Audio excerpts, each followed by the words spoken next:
हाँ जी, तो आइए बात कर लेते हैं। आज थोड़ी आवाज़ स्लो रहेगी मेरी क्योंकि मुझे गला ठीक नहीं है, थ्रोट इन्फेक्शन है। जितना है उतने में चलता है, काम चलाते हैं। आइए बात करते हैं गाइस। लास्ट क्लास में हम लोगों ने इसकी इकोनॉमिक्स वाली क्लास के अंदर हम लोगों ने नेचर कर लिया था और स्कोप पढ़ना चालू कर दिया था। कुछ बच्चों का नहीं हुआ था, कंटिन्यू करेंगे यहीं से। स्कोप में क्या था पहली बात समझते हैं। Listen to me. When it comes to the word business economics का स्कोप का नॉर्मल मीनिंग क्या होता है? बाउंड्रीज।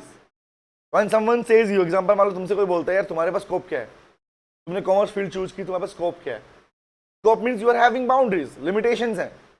या आफ्टर कॉमर्स में क्या क्या कर सकता हूं, आफ्टर साइंस लिया तो मैं क्या कर सकता हूं। Remember, each and everyone is having some scope, that is called boundaries, limitations है।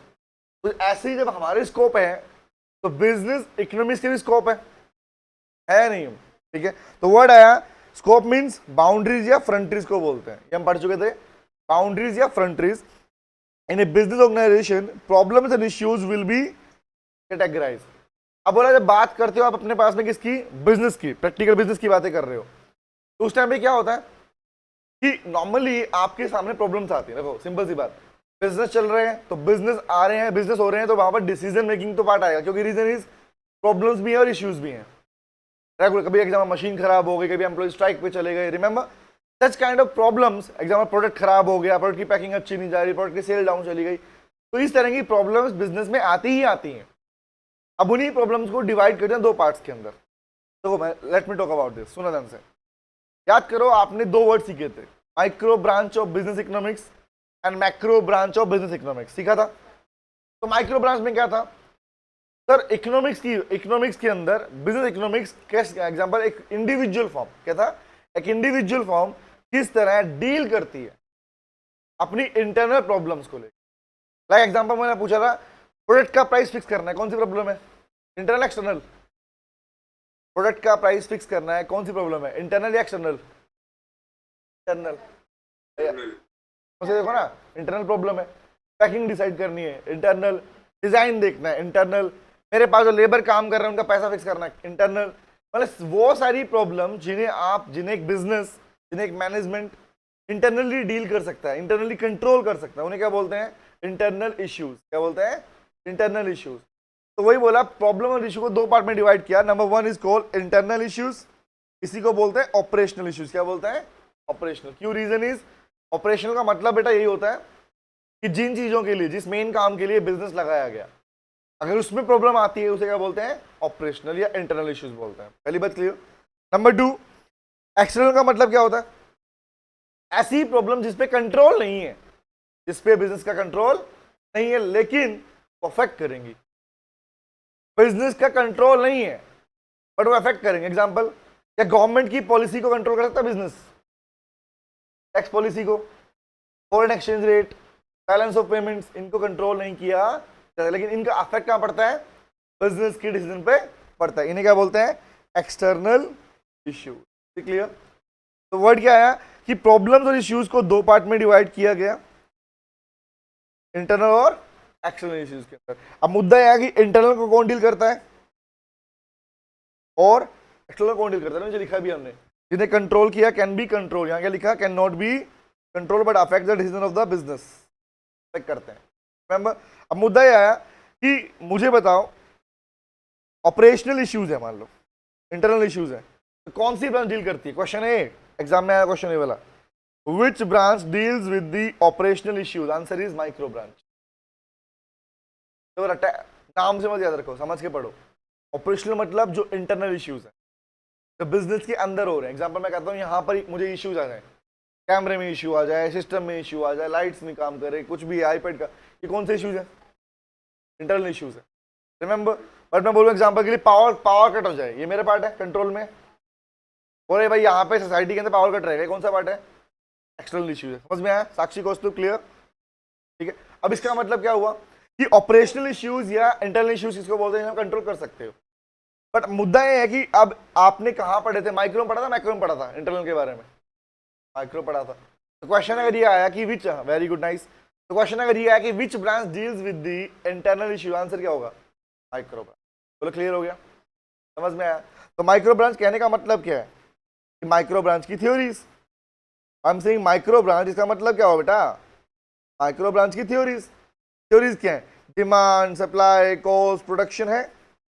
तो उन सबको अगर एनालाइज कर लिया जाए तो क्या इन प्रॉब्लम से बचा जा सकता है ना?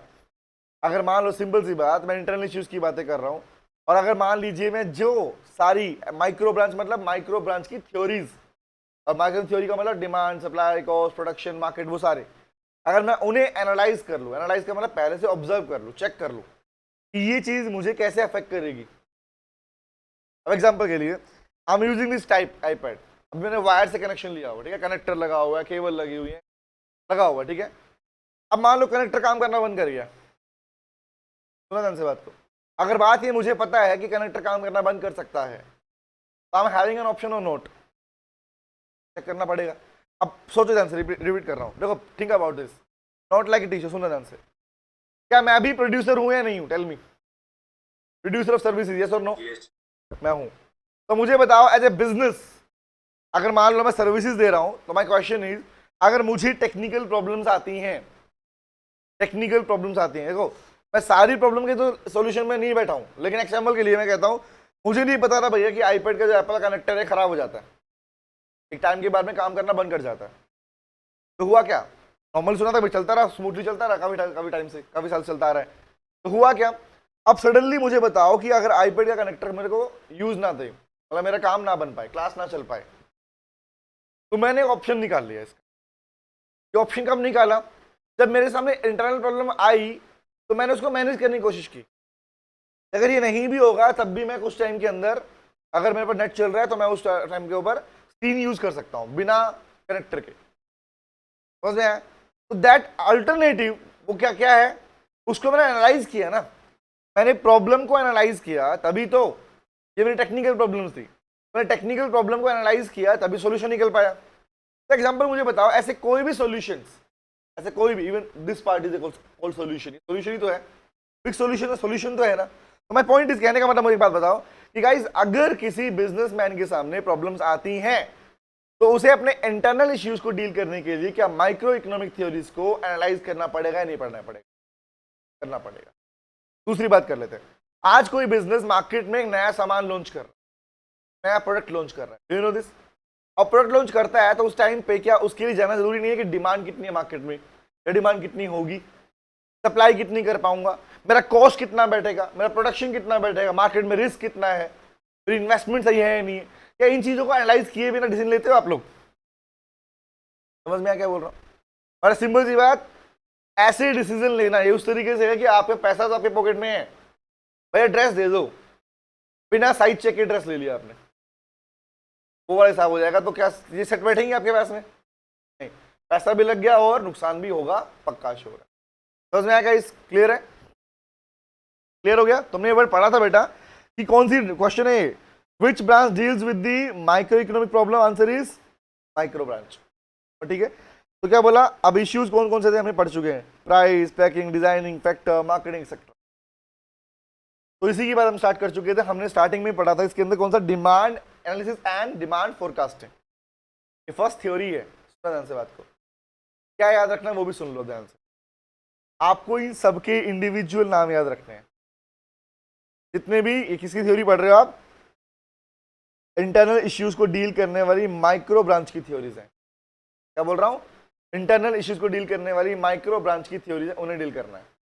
अब क्या करना है, सुनो ध्यान से। तो first theory, demand analysis and demand forecasting, हम पढ़ चुके, रिपीट कर देता हूं।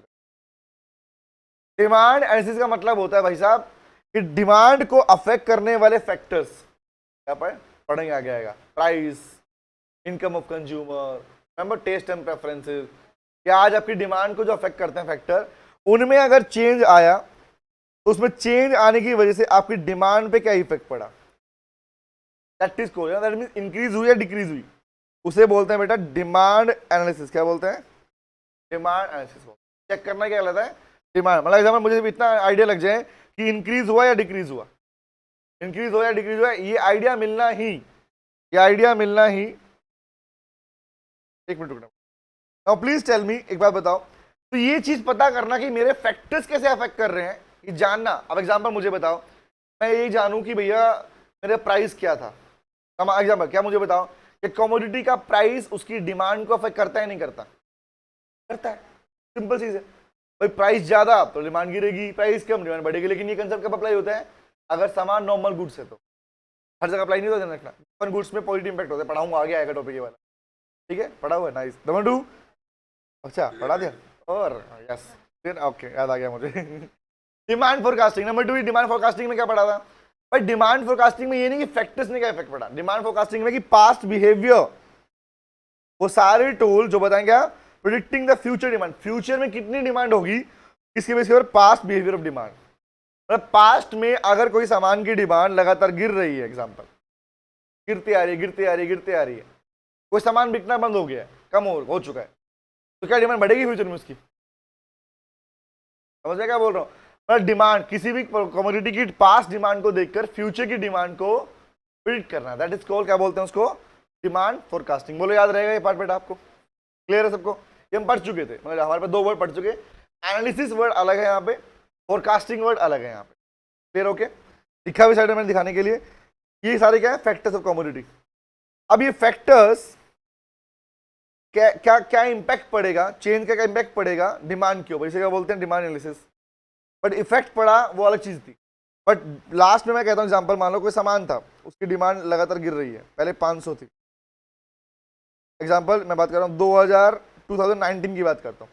19 में कोई आइटम बिक रहा था 500 यूनिट्स, 2020 में वो आइटम बिकना चालू, उसकी डिमांड हो गई 400 यूनिट, 21 में उसकी डिमांड हो गई 300 यूनिट, 20 में उसकी डिमांड आ रही है 200 यूनिट, 22 में। टेल मी अबाउट 23, बढ़ेगी गिरेगी? क्या आइडिया होता है? पास्ट बिहेवियर देख के आप आइडिया लगाते हो, रिमेंबर, इसे फोरकास्टिंग बोलते हैं। अभी देखो जो डिमांड अभी तक आई नहीं है बट हम उसको अभी से प्रेडिक्ट कर रहे हैं, रिमेंबर। यहाँ क्या बात कर रहे हो आप? करंट के बारे में, डिमांड क्या होगी, प्राइस क्या है, डिमांड करंट ईयर की बात कर रहे हो। क्लियर? ये फर्स्ट थ्योरी थी। तो बड़ी second theory, that is called production analysis and cost analysis. पहले तो समझो ध्यान से, बेसिक बात समझो। क्या पढ़ रहे हो? खाली बुक? ऐसा कुछ नहीं, समझो ध्यान। आज जितने भी बिजनेस है, एग्जांपल कोई भी बिजनेस है, एग्जांपल गूगल की बात करें, गूगल है, कोई भी बिजनेस है बेटा, कोई भी बिजनेस, वो बिजनेस अपनी डिसीजन लेने के लिए, बिजनेस में सिर्फ एक तरह का डिसीजन नहीं होता, different kind of decision business को लेने होते हैं, है ना? तो एक डिसीजन लेने के लिए, बिजनेस को डिसीजन लेने के लिए क्या उसे अलग अलग थ्योरीज को एनालाइज नहीं करना पड़ेगा क्या? कि डिमांड कितनी है, कॉस्ट कितनी बैठ रही है, प्रोडक्शन। अब मुझे बताओ, मेरा सामान बने 20 रुपए का, 10 में बेच दूं? कैसी बात कर रहे हो, बेवकूफी हो जाएगी। तो कहने का मतलब क्या है कि भाई कॉस्ट को एनालाइज तो कर लो पहले। आज मेरा खर्चा कितना लगे और मैं बेचूं कितने में, अफेक्ट करेगा नहीं करेगा? समझे क्या बोल रहा हूं? दूसरी बात क्या बोल रहा हूं, द प्रोडक्शन। अब कॉस्ट का इंपैक्ट इस पर पड़ता है। कॉस्ट तो बाद में डिसाइड हो, पहले क्या देखते हो? प्रोडक्शन देखते हो ना, because production will provide the cost. Production आपके पास में अगर अच्छा हो रहा है, प्रोडक्शन में टेक्नोलॉजी अच्छी है, कम कॉस्ट देने वाली टेक्नोलॉजी है, तो क्या होगी? कॉस्ट भी क्या ऑटोमेटिकली मेरी कम हो जाएगी। समझ में आया? तो प्रोडक्शन का एनालिसिस एंड कॉस्ट का एनालिसिस करना भी जरूरी होता है। किसके लिए? बिजनेस के लिए। हर बिजनेस करता है, हर कंपनी करती है, ध्यान रखना, ठीक है? और ये थ्योरी कौन सी है? Economic theory. इसका मतलब, कहने का मतलब क्या हुआ कि बिजनेस इकोनॉमिक थ्योरीज को यूज करते, क्या लिखा पढ़ते हैं? For effective decision making business needs to know, क्या जानना जरूरी बिजनेस के लिए? कौन सी टेक्नोलॉजी क्या है? इफेक्टिव है। एज एग्जांपल के लिए, अगर तुम्हें इस बात का आइडिया ना मिल पाए कि कौन सी टेक्नोलॉजी अच्छी है, बेहतर है, तो डिसीजन ले पाओगे? क्या आपके लिए, एग्जांपल के लिए, आपके लिए जानना जरूरी है नहीं एज ए बिजनेसमैन कि वो टेक्नोलॉजी यूज करो जो इफेक्टिव? इफेक्टिव का मीनिंग क्या होता है पता है आपको? इफेक्टिव का मीनिंग होता है जहां पर कॉस्ट कम बैठे और प्रोडक्शन ज्यादा हो। इफेक्टिव मीन्स क्या होता है? कॉस्ट कम और प्रोडक्शन ज्यादा। बट टेक्नोलॉजी कौन सी होती है? 2 टाइप की होती है, लेबर इंटेंसिव और कैपिटल इंटेंसिव। यहाँ टेक्नोलॉजी का मीनिंग मशीनें नहीं है, सिर्फ लेबर इंटेंसिव मीनिंग होता है लेबर ज्यादा और कैपिटल कम, मशीनें कम। रिमेंबर, दूसरा कैपिटल ज्यादा लेबर कम, ये कौन सा था? Capital intensive. Can you please tell me guys, tell me, बताना मुझे, इंडिया के अंदर कौन सी टेक्नोलॉजी यूज की जानी चाहिए, which is preferable technique, labour या कैपिटल? बट होती कौन सी इंडिया में?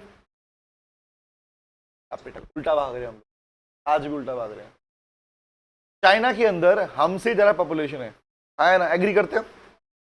फिर भी चाइना के अंदर कभी आपने सुना नहीं होगा अनएम्प्लॉयमेंट, सुना है कि चाइना में बेरोजगारी है? ज्यादा लोग, बर्डन ज्यादा, रिसोर्सेज भी कम, फिर भी वहां पर बेरोजगारी नहीं है। वो लोग एनिमल्स खाते हैं, नॉनवेज बहुत ज्यादा खाते हैं। चाइना में मानना है कि हर जिस जो एनिमल है, वो जीव है, छोटा जीव है जिसके 4 पैरों को खा सकते हो उसको आप। They believe this. मतलब क्वेश्चन इज वहां पे अनएम्प्लॉयमेंट नहीं है, क्यों?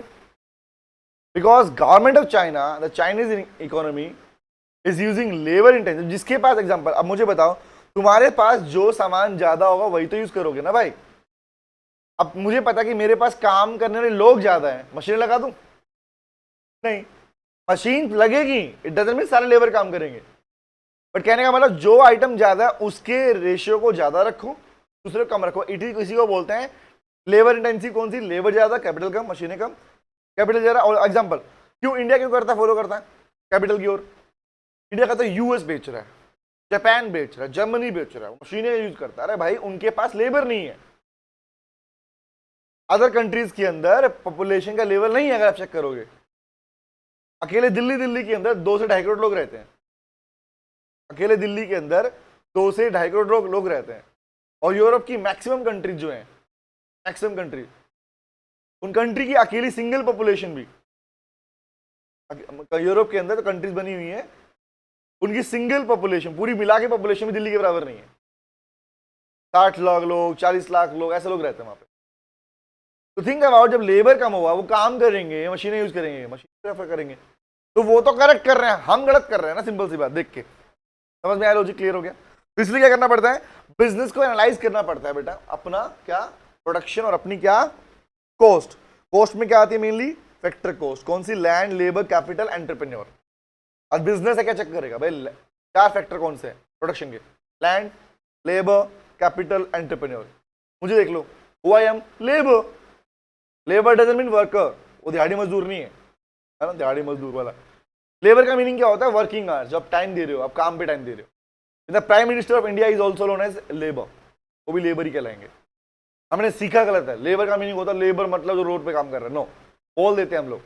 Labour always mean working hours. आपको जो काम दिया गया उसके लिए काम पे आप उसको टाइम अलॉट कर रहे हो, the time is called labour hours. तो वर्ड इज, ये लैंड है जहां हम बैठे हैं, लैंड है। लेबर है, लेबर है। कैपिटल है, मशीनें लगी हुई है, कैपिटल है। एंटरप्रेन्योर, न्यू आइडियाज आएंगे तो क्या हो जाएगा? Entrepreneurship. Remember, but the question is, can you please tell me, अब मुझे एक बात बताओ, ये सारे फैक्टर फ्री में काम करेंगे आपके लिए? बोलो बोलो बोलो, आदर्श, कौस्तुभ, साक्षी, फ्री में नहीं, पैसा लेंगे बदले में। क्या लेंगे? लैंड के बदले रेंट।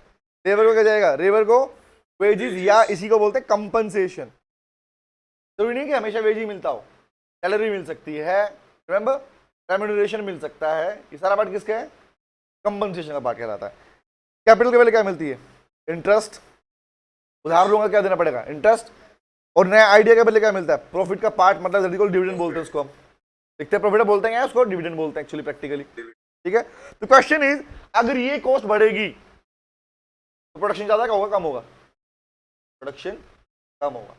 जब आपकी लागत ज्यादा बढ़ती है बेटा, कॉस्ट बढ़ा देते हो, तो आपको प्रॉफिट कम होगा ना, प्रोडक्शन कम करोगे आप, सिंपल सी बात है। कॉस्ट ऑफ प्रोडक्शन बढ़ने पे प्रोड्यूसर करता है अपनी प्रोडक्शन को कम कर देता है। तुम लगाओ ना, अगर कोई सामान तुम्हें ज्यादा महंगा बैठ रहा है, जरा बनाओगे उसको? सिंपल नहीं बनाएंगे। समझ में आया लॉजिक क्या बोल रहा? तो वही बोला भैया, सिंपल सी बात, कॉस्ट ऑफ प्रोडक्शन का कनेक्शन किससे है? प्रोडक्शन लेवल से है। क्या बोला? कॉस्ट ज्यादा, प्रोडक्शन कम, कॉस्ट कम, प्रोडक्शन ज्यादा। बोलो, क्लियर हो गया? समझ में आ गया? और ये क्यों चेक कर रहे हो आप लोग?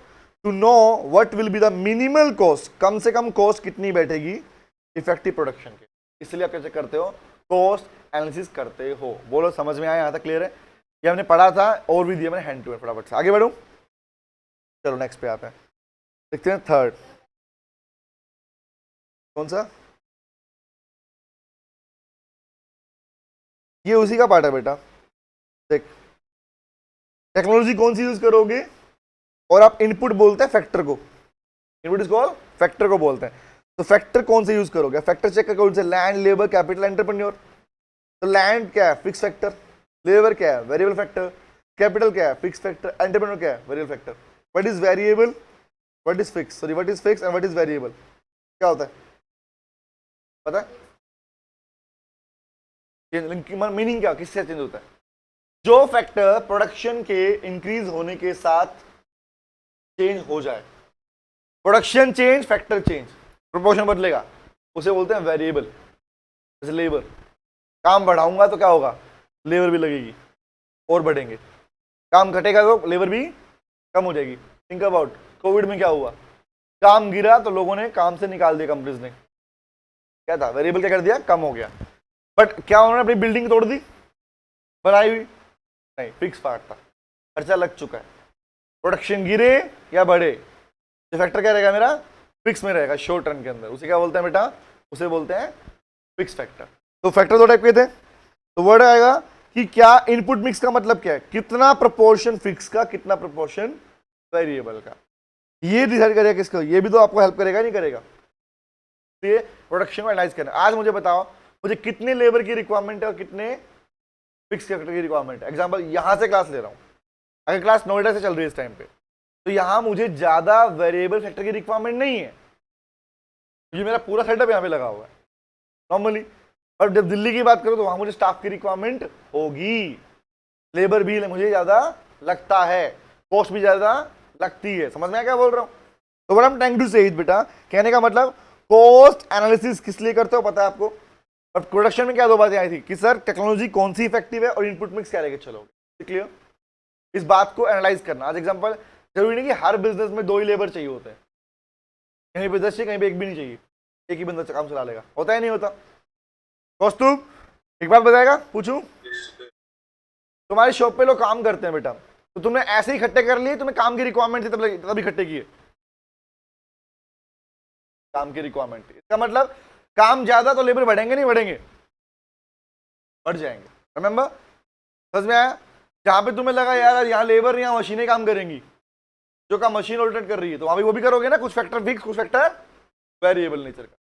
समझ में आया क्या बोल रहा हूँ? क्लियर हो गया? चलो आगे आते हैं। जब डन है बेटा, आओ नेक्स्ट पे आते हैं। ये था सेकंड, क्या पढ़ रहे हैं? माइक्रो ब्रांच की थ्योरीज, ऑपरेशन को डील करने वाली। आइए थर्ड पे आते हैं। थर्ड लिखो, हेडिंग बनाओ, लिखो inventory management. Third is inventory, बस पेज छोड़ दो, मैं दे दूंगा। Inventory management.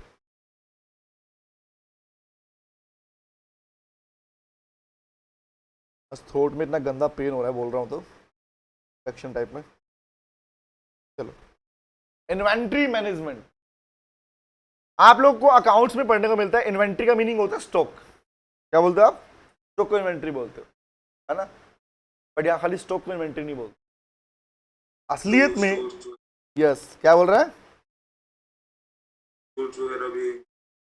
What it means, इसका मतलब सुनना, देखो। इन्वेंट्री का मतलब होता है stock of raw material, stock of raw material, stock of work in progress, WIP बोलते हैं। क्या बोलते हैं? Work in progress. And third is stock of finish goods, stock of finish goods.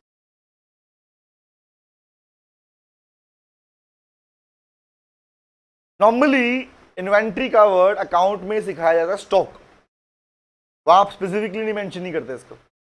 और प्रैक्टिकली इन्वेंट्री का मीनिंग तीन चीजें होती हैं किसी बिजनेस के पॉइंट से। पहला, रॉ मटेरियल का स्टॉक। दूसरा, वर्क इन प्रोग्रेस, WIP बोलते हैं इसको। दैट मीन्स ना तो सामान बन के तैयार हो, ना कच्चा माल है, और ना तो रॉ मटेरियल रहा वो, और ना ही फाइनल प्रोडक्ट बना वो, मतलब बीच में है, उसे क्या बोलते हैं? Work in progress. तो तीसरा, बन के तैयार हो गया सामान। तो तीन तरह के आइटम होते हैं, प्रोडक्ट होते हैं, किसके पास में? प्रोड्यूसर के पास में। क्लियर है? तो मुझे बताओ वर्ड क्या है? इन्वेंट्री मैनेजमेंट, या I can use the word inventory in analysis. Inventory, मुझे बताना बेटा, क्या एक बिजनेस के लिए हम पढ़ के रहे हैं भाई बिजनेस कैसे डिसीजन लेगा और बिजनेस को क्या रिक्वायरमेंट है। सोच के बताओ, क्या इन्वेंट्री का एनालिसिस करना बिजनेस के लिए मैंडेटरी है या नहीं है। एनालिसिस का मतलब ये होता है बेटा कि मुझे बताओ क्या उसे चेक नहीं करना पड़ेगा कि रॉ मटेरियल कितना रखूं, वर्क इन प्रोग्रेस कितना रखूं और फाइनल गुड कितना रखूं। है ना, बोलो यस और नो। कौस्तुभ, साक्षी, कुमकुम, पायल, होगा यस और नो एग्जैक्टली। रीजन जानो ध्यान से, रीजन क्यों ऐसा, रीजन क्यों। कैसे, एक बात बताओ, अगर कोई बिजनेस अपने पास में रॉ मटेरियल ज्यादा रखता है, ज्यादा रखता है एडवांस में, रिक्वायरमेंट नहीं रखा भैया, और लोग करते हैं, सीखो ध्यान से, बिजनेस सीख रहा है कौस्तुभ, सीख तेरे काम का बिजनेस, तुम भी सीखो। मुझे बताओ बिजनेस करने वाले हो तो क्या रॉ मटेरियल इन्वेंट्री को इकट्ठा कर लूं दबा के, रॉ मटेरियल भी रख लेता हूं रिमेंबर बढ़ा के, वर्क इन प्रोग्रेस भी रखा हुआ है, सामान बन के तैयार है लेकिन बेच नहीं रहा हूं, रखा रखा है, बेनिफिशियल है। गाइस सिंपल सी बात, जब आप अपनी इन्वेंट्री को होल्ड करते हो, इसे क्या बोलते हैं, होल्डिंग ऑफ इन्वेंट्री। क्या बोलते हैं, होल्डिंग ऑफ इन्वेंट्री। आप बेच नहीं रहे हो, बिका नहीं है, बट आपकी इन्वेंट्री में आपकी कॉस्ट लगी होती है। फ्री में आया था क्या माल, नहीं, बेचा नहीं तो नुकसान है या नहीं है ना। सामान तो वो बढ़िया ना जो जल्दी बन के खत्म भी हो गया, बिक भी गया, कैश में चला गया। सामान को बना के रखा तब भी नुकसान, रॉ मटेरियल रखा तब भी नुकसान। कोई रीजन इज कॉस्ट बढ़ रही है आपसे, और कॉस्ट बढ़ेगी तो कॉस्ट अफेक्ट करता है किसको, प्रॉफिट को। किसको अफेक्ट करता है, प्रॉफिट को। तो एक लाइन लिखो, बोलता हूं, लिखो इसमें, लिखो,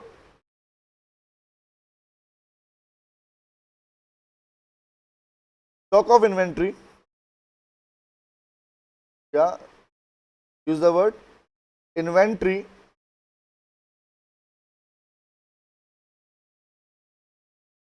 management affects the profitability of the firm, affect the profitability of the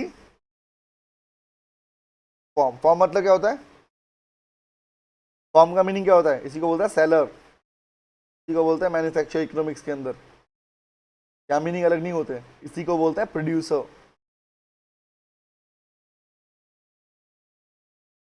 firm या प्रोड्यूसर, या I can use the word business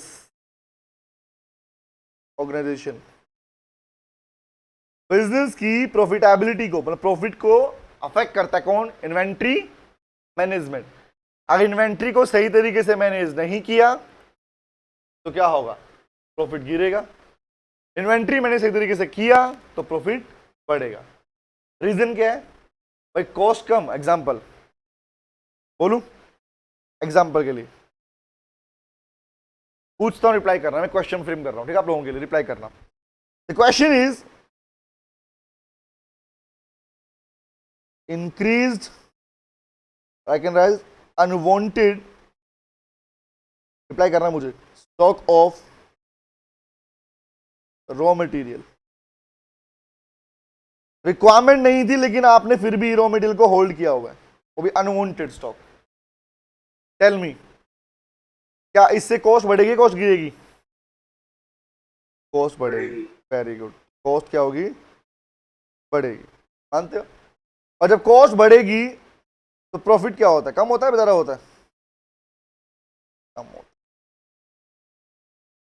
check करो प्रॉफिट में किया नहीं किया उसने, किया। तो आप क्वेश्चन ये था कि भैया किसी भी तरह का स्टॉक हो, चाहे रॉ मटेरियल का हो, वर्क इन प्रोग्रेस का हो, फाइनल गुड्स का हो, because it is not only also beneficial. अगर मैं बोलूं कि फाइनल गुड सामान बना के रख दिया बट बेचूंगा नहीं, फायदा है, नुकसान ही है। आपने अपनी कैपिटल को होल्ड कर दिया, इन शॉर्ट पैसा होल्ड कर दिया आपने, रिमेंबर। तो इसीलिए क्या बोला गया कि ये सब ठीक करने के बाद प्रॉफिटेबिलिटी अफेक्ट ना हो, क्या करना चाहिए, बिजनेस को क्या करना चाहिए बेटा, इन्वेंट्री एनालिसिस करना चाहिए।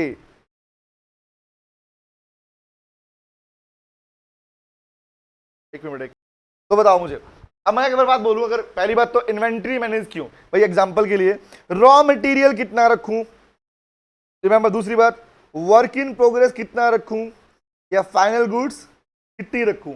इस बात का पता लगाना, इस बात को पहले से एनालाइज करना जरूरी है या नहीं, या पहले बना के देख लेते हैं। एग्जाम्पल ऐसा नहीं करते ना कि घर में खाना बनने वाला है, गेस्ट आए हुए हैं, गेस्ट आने वाले हैं, घर में दो लोग नए, 2 या 4 नए लोग आने वाले हैं खाना खाने के लिए, तो बोलोगे नहीं पहले बाद में चेक करेंगे कितने आने वाले, पहले खाना बना लेते हैं, ऐसा कुछ, ऐसा नहीं करते ना। व्हाट वी आर डूइंग, भाई पहले प्लान करते हैं कितने लोग आ रहे हैं, कौन कौन आ रहा है, बच्चे कितने हैं, बड़े कितने हैं, फर्क पड़ेगा नहीं पड़ेगा इस चीज का भी। तो सेम एज लाइक एग्जांपल के जैसे घर में प्लान करते हो कि खाना कितना बनाना है लोगों के हिसाब से, पहले लोग पता करते हो, तो यहाँ भी पता करो ना कस्टमर कितने हैं, सामान जो आपकी डिमांड कितनी है, बनाओगे कितना, इन्वेंट्री कितनी मेंटेन करने की रिक्वायरमेंट है। अब डिमांड कितनी, दैट विल डिसाइड कि आप स्टॉक कितना रखोगे, स्टॉक कितना है दैट विल डिसाइड कॉस्ट कितनी होगी, कॉस्ट कितनी होगी, कॉस्ट विल डिसाइड प्रॉफिट कितना। रिमेंबर, इसीलिए क्या बोला, इन्वेंट्री का मैनेज करना है, इन्वेंट्री को एनालाइज करना जरूरी होता है। मतलब क्या बोलूं, लिखो, बिजनेस को एनालाइज करना पड़ेगा प्रोपोर्शन, दैट इज रेशियो, कितना कितना स्टॉक होना जरूरी है। सबके लिए जरूरी नहीं है, किसी के लिए कम, किसी के लिए ज्यादा हो सकता है, किसी के पास में रॉ मटेरियल ज्यादा चाहिए हो, किसी को बिजनेस करने के लिए, किसी को एफजी ज्यादा चाहिए हो, फर्क होता है ना, जरूरी नहीं है कि हर किसी को सेम अमाउंट चाहिए होता है। किसी के पास रॉ मटेरियल ज्यादा, किसी के पास फाइनल गुड्स ज्यादा, किसी का रॉ मटेरियल कम, और किसी का एग्जाम्पल मान लो कोई ऐसा सब्जी वाले हैं, क्या कर रहे हैं, एक महीने सब्जी क्यों ले आएंगे, आज ही ले आएंगे, क्या सामान क्या है, उसे अगर लेके आए वो बिकना है हैंड टू हैंड भाई, खराब हो जाएगा। रिमेंबर, बट अगर मैं बात करूं एग्जांपल के लिए जो लोहे आयरन वगैरह काम करते हैं, स्टील आयरन, ये कौन सा सामान है, खरे खराब तो नहीं होने वाला, तो आराम उसको रख सकते हो अपने पास। क्लियर हो गया, चलो लिखते हैं, लिखो a business, the business organisation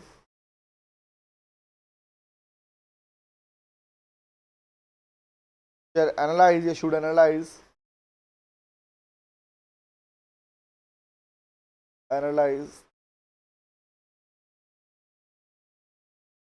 the requirement of inventory,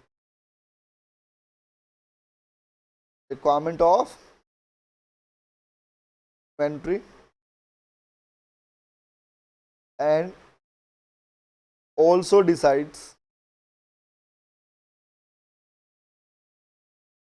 the proportion, that is ratio, कितना कितना रखेंगे of inventory। बोलो समझ में आए पार्ट जो लिखा हम लोगों ने, क्लियर क्लियर क्लियर। तो इसमें क्वेश्चन कौन से बनते हैं पूछूं, कौस्तुभ, साक्षी, नोट हो गया। माय क्वेश्चन, देखो ध्यान से क्वेश्चन दिखाता हूं। पहला क्वेश्चन तो निकलते आता है बेटा कि इन्वेंट्री कितने टाइप की होती है, क्या रहेगा, खाली स्टॉक ऑफ फाइनल गुड्स को इन्वेंट्री नहीं बोलते। मैक्सिमम बच्चे जो जिन्होंने ये वर्ड नहीं पढ़ा होगा इकोनॉमिक्स के अंदर, वो अकाउंट के अकॉर्डिंग स्टॉक लिख के आएंगे, वो भी एफजी वाला गलत आंसर है, ठीक है।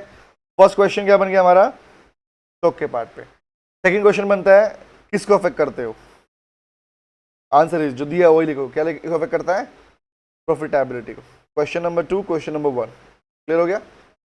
एनालाइज करने के लिए रिक्वायरमेंट क्या है, एग्जाम्पल ये तो नहीं आएगा लेकिन नॉर्मली इस टाइप क्वेश्चन पूछ सकता है आपसे, हायर स्टॉक रखा तो क्या, कम रखा तो क्या, आपको याद रखना किसको अफेक्ट करते हैं ये, profit.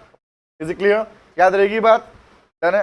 Let me show you, दिखा भी देता हूँ, कहाँ गया ये रहा, चलिए ये रहा बुक, चेक कर लो क्या लिखा हुआ है।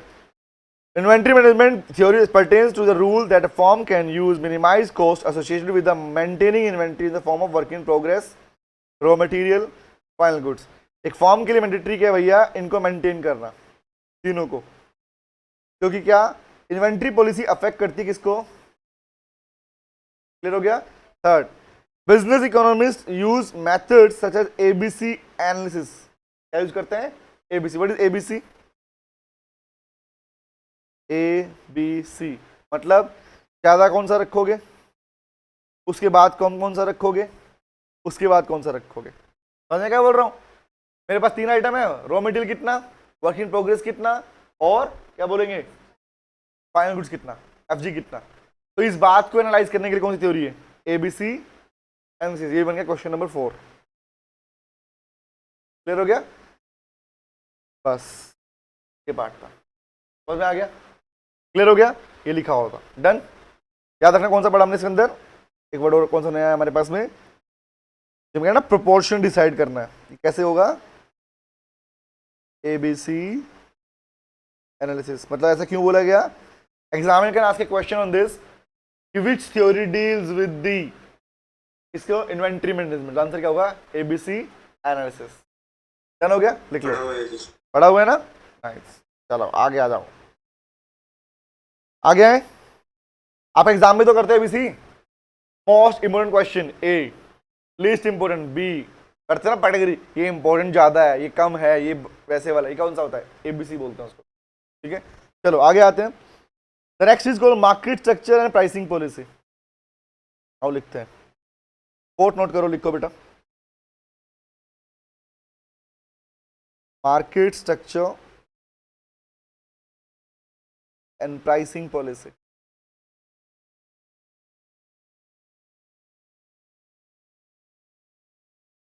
Market structure and pricing policy.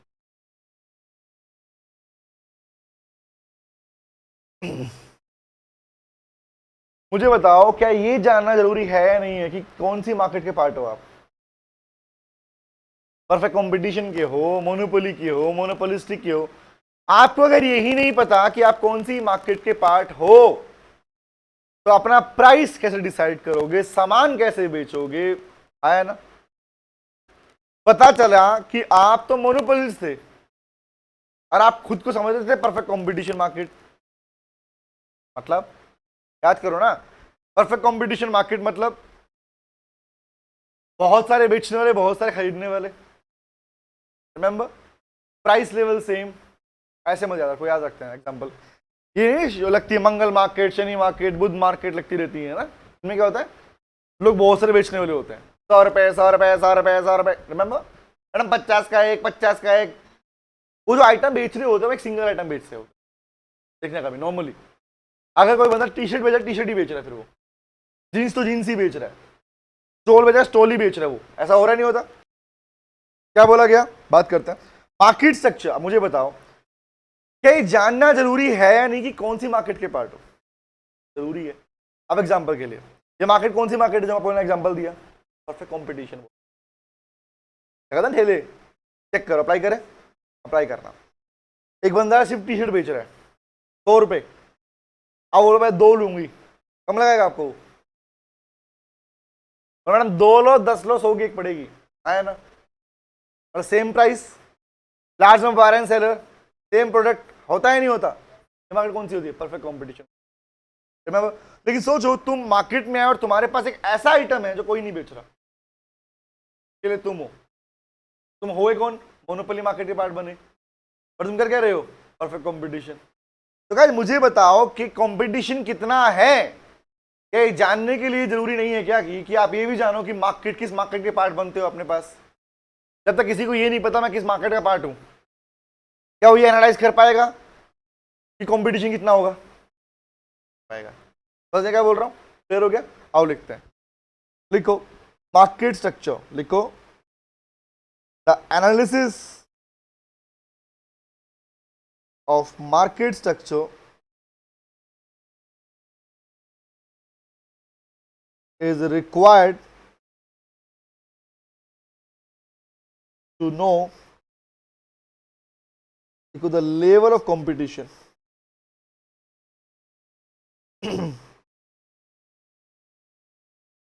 the level of competition। Competition के लेवल को जानने के लिए जरूरी है कि आप ये भी जानो कि किस मार्केट के पार्ट बनते हो। एग्जांपल के लिए, वेदर ये part of perfect competition market, जो सामान आप बना रहे हो परफेक्ट कंपटीशन मार्केट का तो नहीं है, और अगर है तो आपको प्राइस सेम रखना पड़ेगा बेचना है तो। नंबर 2, वेदर ये पार्ट ऑफ मोनोपोलिस्टिक मार्केट, इसके पार्ट हो तो प्रोडक्ट तो अलग हो सकता है आपके पास में, बट आपके सब्स्टिट्यूट बहुत ज़्यादा होने वाले हैं, और प्राइस गेम नहीं खेलोगे। क्या गेम खेलेगा कि उस पर प्रोडक्ट को यूनिक करने के ऊपर। मैक्सिमम आइटम कौन से होते हैं? मोनोप्लास्टिक के होते हैं, आपके पास जो यूज़ कर रहे हैं हम लोग, ये कौन से मोनोप्लास्टिक आइटम है? क्यों?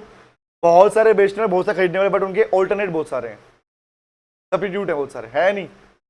खासकर बिग बाजार में जो मिल रहा है, जितना भी आइटम मिल रहा है, बिस्किट्स लगा लो, सर्फ लगा लो, सोप लगा लो, शैम्पू लगा लो, ये किनके आइटम्स हैं? नहीं है?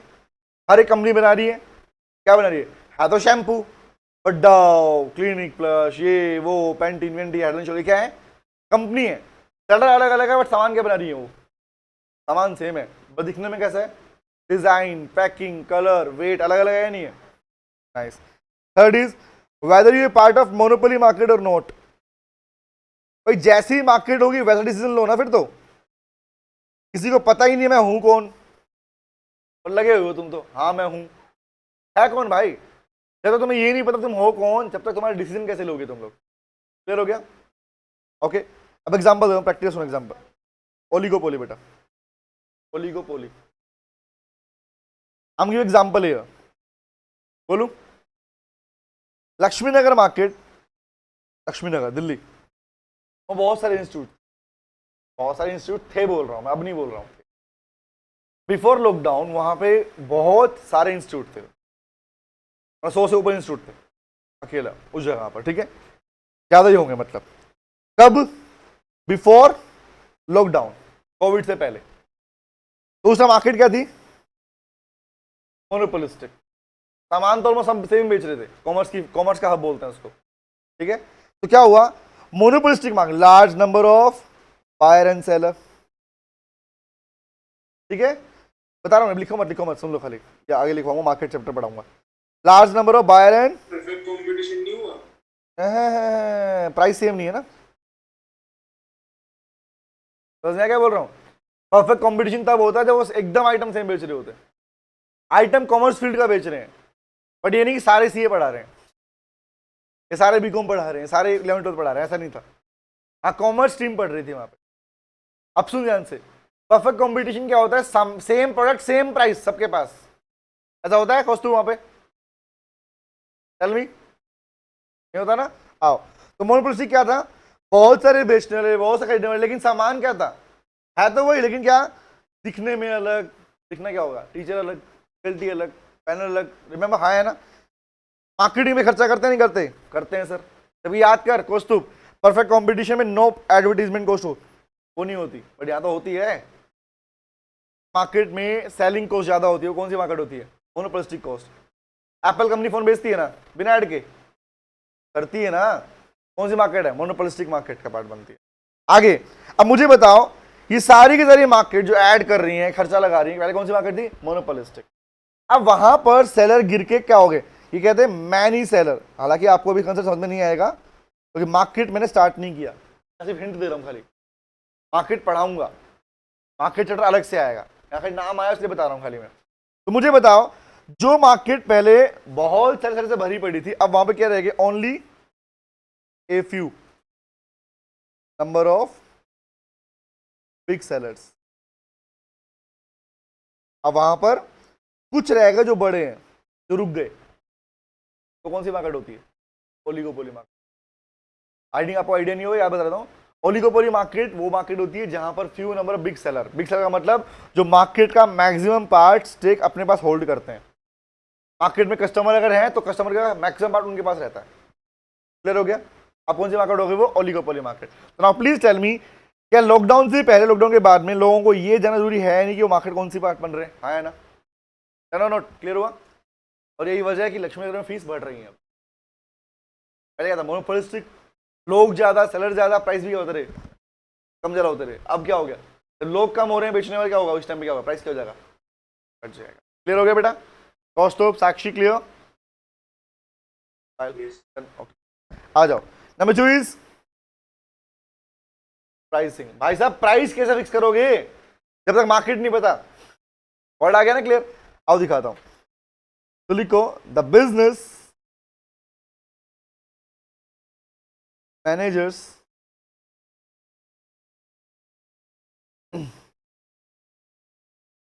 फॉर प्राइस डिटर्मिनेशन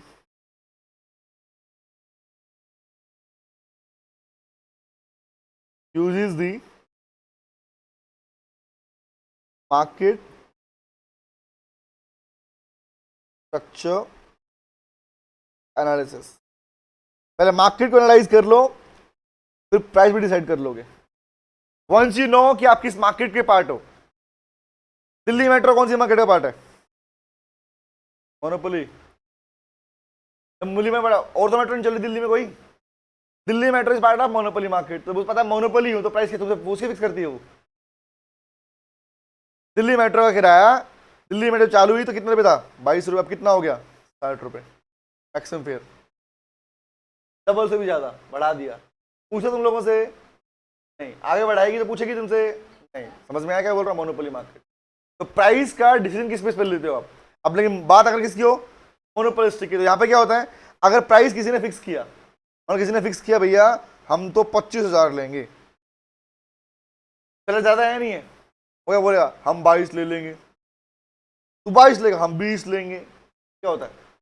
ज्यादा कंपटीशन, ज्यादा सेलर्स होंगे, मोनोपोलिस्टिक। और ओलिगोपोली में क्या होता है? कम है, बोलेंगे भाई देखो मार्केट का फीस फिक्स करते हैं 40,000 रुपए, हम ही बेचने वाले हैं, बेचो, तुम भी खाओ हम भी खाएं। क्या होता है? Tell me. ओलिगोपोली। ये लोग प्राइस गेम नहीं खेलते। फिक्स मतलब फिक्स, छेड़ेंगे नहीं प्राइस को बार बार। कुछ लोग बचेंगे इसलिए। समझ में आया लॉजिक क्या है? तो ये जानने के लिए कि प्राइस कितना होगा, डिसाइड कितना करना है, you have to know, the business have to know the market analysis theory. Market कौन सी है अपने पास में? Types of market. Remember, types of market कौन सी? That which you are belong, आप किससे बिलोंग करते हो। समझ में आ गया बेटा? क्लियर है? आगे आए, नेक्स्ट पे आओ। ये क्लियर हो गया? एनालिसिस करना जरूरी है जानने के लिए कंपटीशन कितना है। ठीक है, मार्केट के अंदर आपके पास में प्राइस थ्योरी, प्राइस डिटरमाइन कैसे होंगे? Different kind of market condition के अंदर। मार्केट मतलब आपकी मार्केट कौन सी है, किस मार्केट से बिलोंग करते हो। रिमेंबर, नेक्स्ट पे आते हैं, यहीं पढ़ लो, इस पार्ट को यहीं पढ़ लो। कौन सा है? Resource allocation. ये पढ़ लो बेटा, क्या है वर्ड पढ़ना? Business economics with the help of advance tools. कौन सा टूल है? Linear programming. What is resource? क्या होता है रिसोर्स? लेबर इज रिसोर्स और नॉट? भाई आज किसी प्रोड्यूसर के पास जो भी सामान है जिनको वो यूज कर रहा है, एग्जाम्पल नॉर्मली बात सुना, human being is a resource कहा गया है, ह्यूमन रिसोर्स बोलते हैं इसको, है नहीं? तो रिसोर्स का एलोकेशन कैसे करोगे? एलोकेशन कहां करोगे? बट एलोकेशन का मीनिंग क्या होता है? बंटवारा। क्या बोलते हैं? डिस्ट्रीब्यूशन को बोलते हैं। रिसोर्स डिस्ट्रीब्यूशन कहां करोगे? भाई वहां करोगे जहां पर आप उसका ऑप्टिमम यूटिलाइजेशन कर सको। What is optimum? Without any wastage. क्या बोलेंगे? विदाउट एनी वेस्टेज, चीजों को यूज करना बट वेस्ट किए बिना। क्या बोलते हैं? Optimum utilisation. क्या बोलते हैं? Optimum utilisation. तो क्वेश्चन क्या है, पॉइंट क्या बनता है, बात सुनना। रिसोर्स एलोकेशन, ये जानना भी, रिसोर्सेज को प्रॉपर, सही देखो, एक पर्सन को सही प्लेस पर, सही टाइम पर, सही काम पे लगाना, क्या बेनिफिट ही देगा? क्या बेनिफिट देगा? समझ में आया क्या बोल रहा हूं मैं? क्लियर हो गया? लिखवाओ, मैं लिख लोगे नोट? समझ में आ गया? लिखवा दूं? लिख लो, देखो फिफ्थ लिखो, रिसोर्स एलोकेशन। कुछ ना क्लियर हो पूछ लेना मुझसे। क्या थोड़ा बोलने में दिक्कत हो रही है मुझे थ्रोट की वजह से तो ट्राई कर रहा हूं।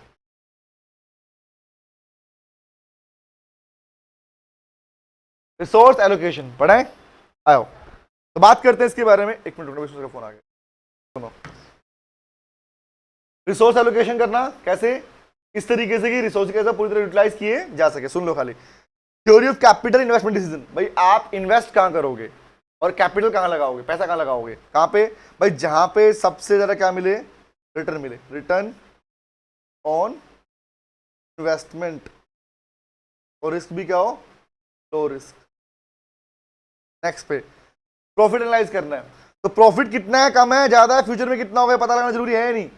प्रॉफिट ही है जिसे आप टिके रहोगे मार्केट के अंदर, होल्ड रखोगे। नेक्स्ट इज रिस्क और अनसर्टेन। भाई मार्केट है तो रिस्क भी होंगे, तो रिस्क को अगर पहले से एनालाइज कर लोगे कि मार्केट में क्या नया रिस्क आने वाला है, क्या प्रॉब्लम आने वाली है। एग्जांपल सोचो ध्यान से, अगर कोडेक, समझते कोडेक कंपनी, कैमरा वाली कंपनी, कोडेक कंपनी या फ्यूजी फिल्म जैसी कंपनी इंडिया के अंदर ये पहचान पाती कि सोनी कंपनी नया डिजिटल कैमरास लेके आने वाली है, तो अगर उसको पता होता तो बच जाता, नहीं बच जाता? तो उसने एनालाइज नहीं किया। नेक्स्ट इज, बस ये लास्ट है, ये हम कहां पढ़ोगे?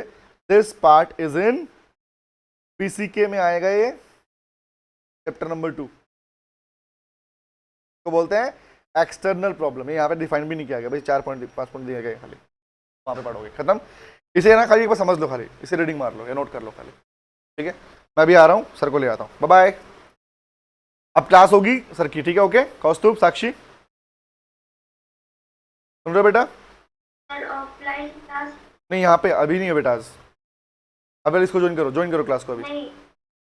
अभी रुक जाओ, अभी सर क्लास ले रहे हैं, विष्णु क्लास है लाइव क्लास में, अभी चैट चल रहा है, ठीक है? दोबारा आपको लॉगिन करना पड़ेगा क्लास को, ठीक है बेटा? Okay okay.